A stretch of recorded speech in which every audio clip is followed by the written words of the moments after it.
ये गहଳି ଦେଖନ୍ତୁ ସାଙ୍ଗ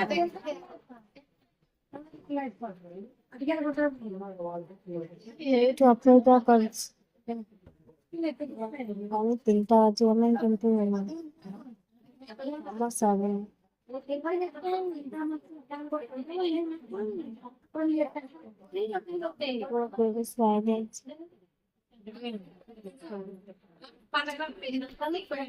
ସାଙ୍ଗମାନେ ଏବେ ଆସିଲି ଘରକୁ। ଆଜି ଏମିତି ବେଳାରେ ଗୋଟେ ଯାଇଥିଲି ମାନେ ସକାଳୁ 7ଟାରୁ ଗଲି ଏବେ 6ଟା ହେଇଗଲା ଏବେ ଆସିଲି। ମାନେ ଏତେ ଭିଡ଼ ଲାଇନରେ ରହି ବ୍ଲଡ ଟେଷ୍ଟ ସବୁ କଲା ବେଳକୁ ଟିକେ ଲେଟ୍ ହେଲା ରିପୋର୍ଟ ଆସିଲା ବେଳକୁ। ଆଉ ମୋ ରିପୋର୍ଟରେ ଆସିଲା ଯେ ସିଚୁରି ଯୋଉ ଜାଗାଟା ସେଠି କ'ଣ ଟିକେ ଇନଫେକ୍ସନ ହେଇଯାଇଛି। ବେଶୀ ଟିକେ ଯତ୍ନ ନେବାକୁ କହିଛନ୍ତି। କଷ୍ଟ କାମ ନ କରିବା ପାଇଁ କହିଛନ୍ତି। କଷ୍ଟ କାମ କରିବେନି ମାନେ ଅଧିକ ଓଜନ ଜିନିଷ ନ ଉଠିବା ପାଇଁ କହିଛନ୍ତି। ମାସେ ଖଣ୍ଡେ ରେଷ୍ଟ ନେବା ପାଇଁ କହିଛନ୍ତି। ଏଠି କିଏ ବା କରିବ ଭାବୁଛି ଘରକୁ ଯିବି ବୋଲି।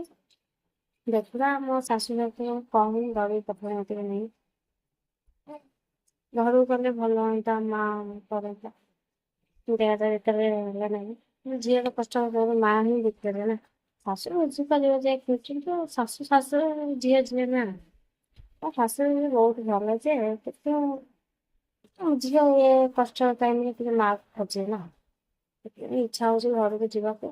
ଦେଖିବା ଭଗବାନଙ୍କ ଇଚ୍ଛା ଶାଶୁ ଶାଶୁର ରାଜି ହଉନାହାନ୍ତି କି ନାହିଁ ଯିବା ପାଇଁ। ସେମାନେ କହିଲେ ଯିବା ପାଇଁ ସେ ରାଜି ହେଲେ ସିନା ମା ମାନେ ସବୁ କିଛି କହିବେ।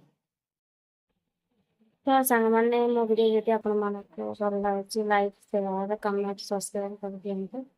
ପ୍ଲିଜ୍ ମୋତେ ସପୋର୍ଟ କରନ୍ତୁ। ମାକୁ କେମିତି ବହୁତ ଭଲ ଲାଗିବ ଜାଣିପାରେ। ତ ଆପଣମାନେ ବହୁତ ଭଲ ହେଇଛନ୍ତି। ବାଏ ସାଙ୍ଗ ଜୟ ଜଗନ୍ନାଥ।